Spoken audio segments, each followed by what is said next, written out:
You may have noticed that the hymns this evening are somewhat solemn, and that's deliberate. I've deliberately chosen some sort of more somber, solemn hymns because the subject tonight is the subject of the wrath of God.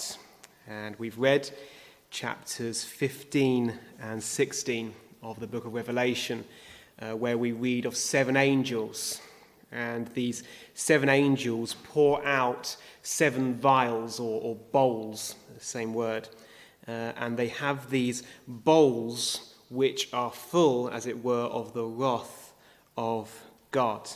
And this is the third, or you could say fourth, but in many ways it's the third set of 7 in the book of Revelation. And many weeks ago now we saw the 7 seals, the 7 seals of the scroll which Christ opened one by one.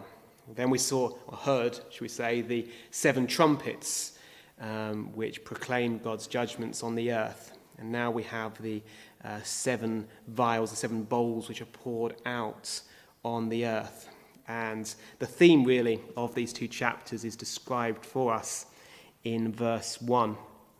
And it says, "And I saw another sign in heaven, great and marvellous, 7 angels having the 7 last plagues, for in them is filled up the wrath of God."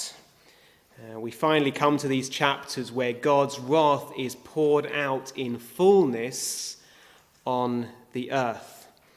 You might remember how earlier, I think it was in chapter 8, we learned how the angels have bowls in their hands full of incense, and the incense is the prayers of the saints.